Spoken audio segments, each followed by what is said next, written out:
उन्होंने कहा कि साइंस के बारे में दलील दीजिए। हमने कहा कि 2 आयत पेश करता हूं। वअल्लम आदमल अस्माअ कुल्लहा, दिस इज साइंस ऑल्सो, ये भी साइंस है।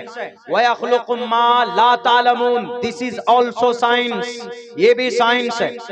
मैथ को ढूंढना चाहते हो, फल्यक्तुब बैनकुम बिल अदल, मैथ है इसके अंदर, देख लीजिए। और आपको कैंसर का इलाज चाहिए, इन्नल्लज़ीना कफरू बिआयातिना सौफ नुस्लीहिम नारा कुल्लमा नज़िजत जुलूदुहुम बद्दलनाहुम जुलूदन गैरहा, ये कैंसर का इलाज है कुरान करीम की इस आयत में। और आपको क्या चाहिए? अगर और आपको कुछ चाहिए, जदीद साइंस की बुनियाद अल्बर्ट आइंस्टाइन 1915 के अंदर जदीद साइंस की बुनियाद रखे।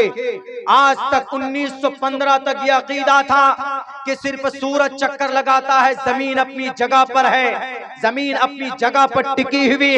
6 करोड़ 30 लाख मुरब्बा मील के इलाके में अल्लाह ने जमीन को बनाया, ये जमीन अपनी हालत पर मौजूद, सूरज आगे पीछे चक्कर लगाता है, सूरज घूमता है, जमीन टिकी हुई। आया अल्बर्ट आइंस्टाइन, ये जदीद साइंस का अब्बा यही इसी को कहा जाता, जिसके धर्म का और जिसके अकीदे का कोई अता पता नहीं। उनसे पूछा गया, उन्होंने कहा कि नहीं, जदीद साइंस में यह अकीदा मानना पड़ेगा दुनिया को, टेक्नोलॉजिस्ट को, मॉडर्न एजुकेशनिस्ट को, दुनिया के कामयाब तरीन इंसानों को, कि जमीन भी घूमती है और सूरज भी घूमता है।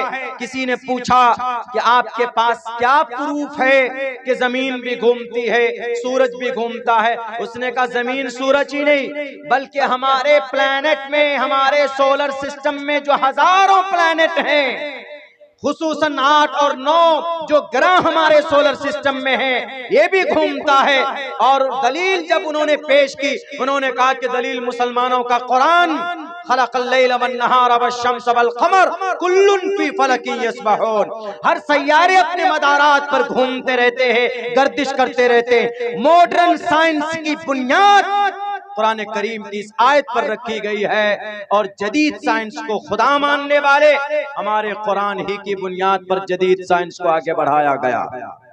इसलिए ये ना कहें कि कुरान करीम जहां पढ़ाया जाता है वहां के लोग बेबहरा होते हैं। हमारे उलमा उमूमन इल्म को 2 हिस्सों में बांट कर तकरीर करते हैं।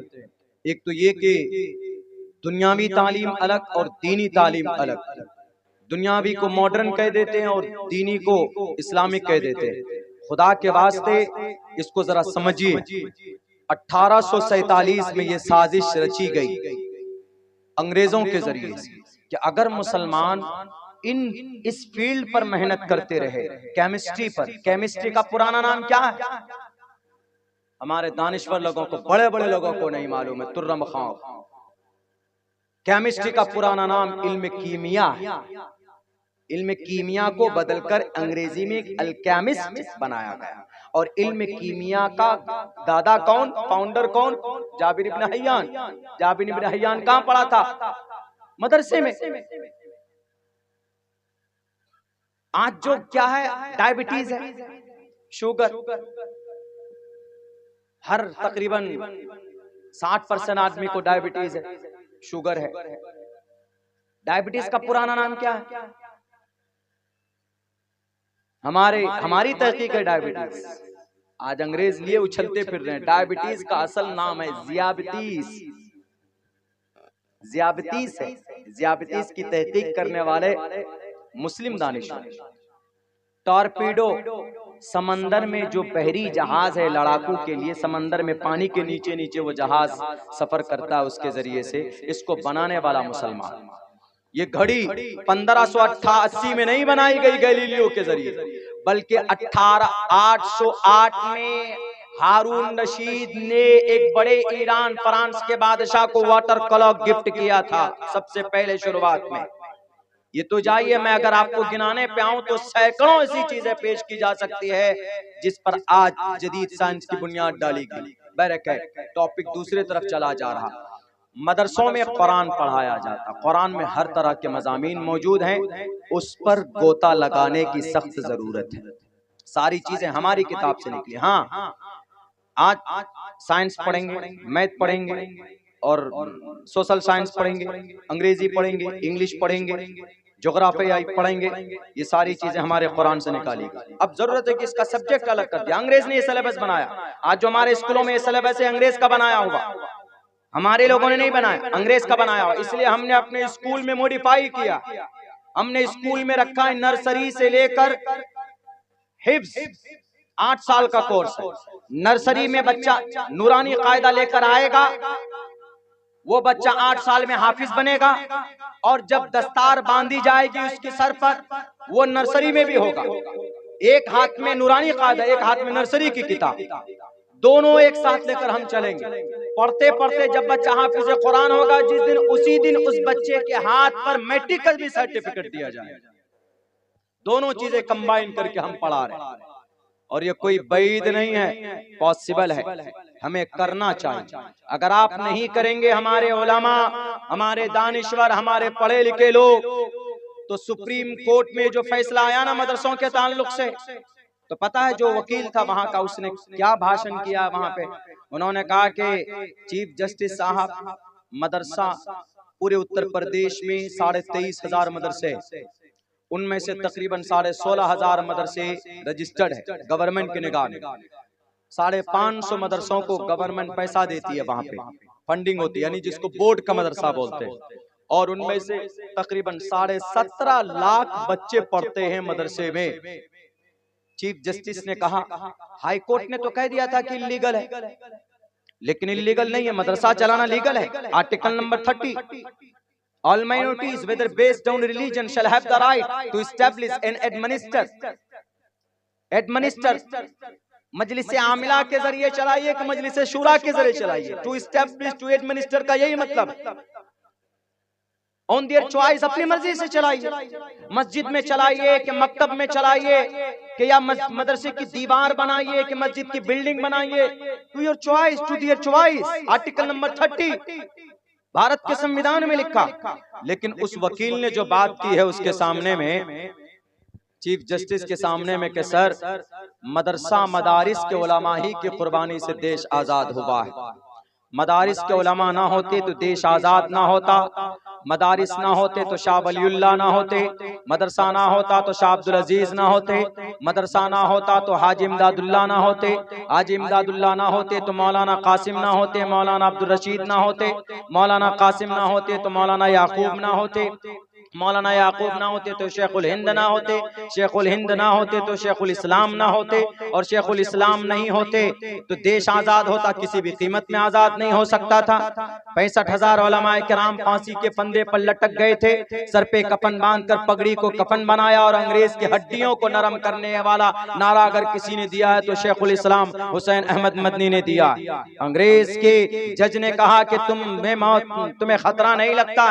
उन्होंने कहा कि खतरे की क्या बात है, मेरे सर पर जो पगड़ी है, दिस इज नॉट पगड़ी, दिस इज माई कफन, ये मेरा कफन है जो मैं हमेशा सर पर लिए फिरता हूं। कहां मौत आ जाए, लेकिन तुम्हें इस देश को हड़पने नहीं दूंगा। चीफ जस्टिस सुन करके दंग रहे। चीफ जस्टिस ने कहा कि मदरसों के अंदर में पाबंदी नहीं लगेगी। अल्हम्दुलिल्लाह 2 दिन पहले स्टेटमेंट दिया कि मदरसा जैसे चलता था अपने शान के साथ मदरसा वैसे ही चलेगा। लेकिन पता है अफसोस क्या है, हजरत मौलाना ने तो कहा कि चाइल्ड कमीशन ने याचिका दाखिल किया हाई कोर्ट में, नहीं, 5 याचिका करता थे, 5 लोगों ने दरखास्त डाली कि मदरसा बोर्ड को खत्म किया जाए, यानी मदरसा एक्ट खत्म कर दिया जाए। 5 याचिका, उनमें से 4 नाम मुसलमान के, 4 नाम। एक तो मोहतमी में किसी मदरसे का फैयाजुल नालाई लानहुल्लाहु अलैहि अल्फ अल्फ मर्रात, ये कहूंगा अल्लाह के लाने। 5 याचिका, 5 दरखास्त पे हाई कोर्ट ने उसको कलब किया, मिलाया, उस पर कार्रवाई शुरू की। एक ही उनमें सुरेश नाम का था, लेकिन उसकी तो गिनती नहीं है। बताइए, 5 में से 4 आदमी मुतालबा कर रहा है कि मदरसा बंद करो, तब जाकर हाई कोर्ट ने कहा कि मदरसा act disabled from now and today. उसी वक्त से मदरसा बोर्ड को उन्होंने कहा कि इसके ऊपर पाबंदी लगनी चाहिए, इलीगल करा दिया। लेकिन सुप्रीम कोर्ट में गया तो सुप्रीम कोर्ट में वो मंसूर वकील सुप्रीम कोर्ट का लाया, अगर वो मैथ नहीं पढ़ता, साइंस नहीं पढ़ता, ज्योग्राफिया ही नहीं पढ़ता, बायोलॉजी नहीं पढ़ता, केमिस्ट्री नहीं पढ़ता, तो बताइए तो हम बेहतर वकील बना सकते?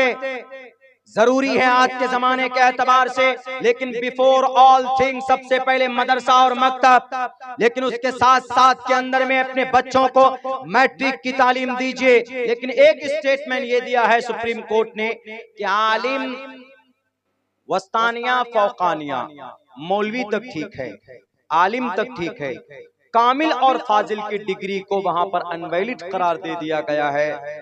हमारे बिहार के अंदर तो मान्यता है, लेकिन उत्तर प्रदेश में अब उस डिग्री की वैल्यू नहीं होगी जो कामिल और फाजिल है, यानी जो ग्रेजुएशन और पोस्ट ग्रेजुएशन की, यानी 12वीं के बाद जो डिग्री मिलेगी वो मान्यता नहीं होगी, उसकी वैलिडिटी नहीं होगी। लेकिन मुसलमानों, मैं यही कहता हूं कि आज इस हालत में कौम को लाने का जिम्मेदार कौन है? हमारे ही लोग, हमारे और आपके लोग। याद कीजिए उस वक्त को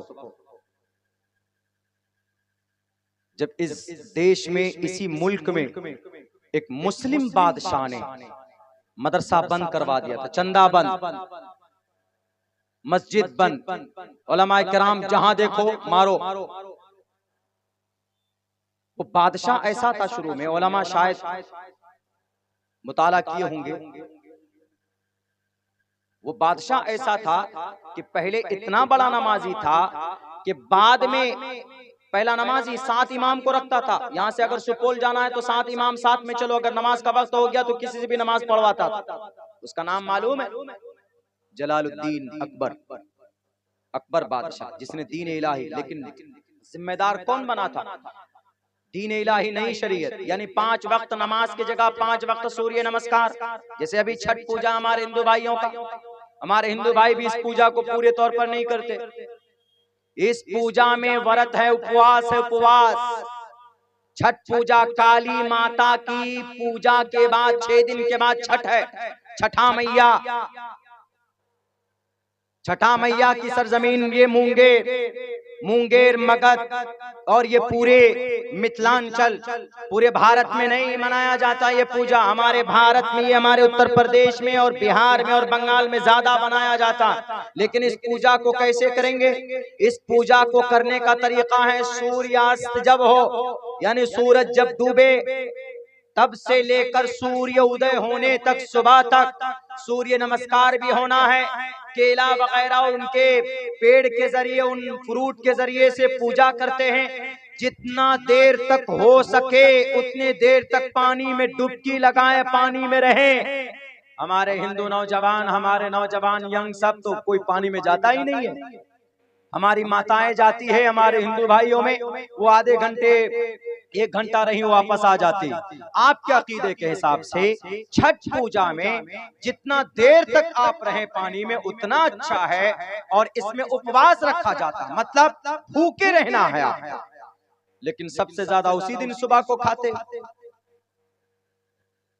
तो कैसा छठ पूजा? जैसे मुसलमान है, रोजे में हमारे नौजवान रोजा नहीं रखते हैं, होटल के अंदर बैठकर पर्दा गिराकर खाते हैं, और वो कहते हैं कि हमारा 6 पैक कहीं सूख कर 3 पैक में न बदल जाए, खाते रहते। तो क्या उसकी नमाज, उसका रोजा हो जाएगा? बिल्कुल नहीं होगा। कल कयामत में मुर्गा बनाकर मारा जाएगा, बंदर की तरह लाल कर दिया जाएगा। ऐसे हिंदू भाइयों, आपको भी छठा मैया कहेगी, बहुत बेवकूफ बना है। सिर्फ डीजे लगा के डिस्को गाना चलता था, पूजा नाम का कुछ था ही नहीं। छठा मैया के नाम पर पूजा करते हैं तो आप अपने अकीदे के हिसाब पर मुकम्मल वफादारी के साथ कीजिए। मुकम्मल वफादारी के साथ अगर आप अपने शास्त्र की बातों पर अमल करते हैं, अगर मुसलमान है तो सच्चा मुसलमान, अगर हिंदू है तो सच्चा सनातन धर्मी भाई। सिर्फ झंडा गाड़ देने से या भारत माता के नारा लगाने से, जय श्री राम का नारा लगाने से नहीं, बिल्कुल नहीं हो सकते आप प्रिय मित्र।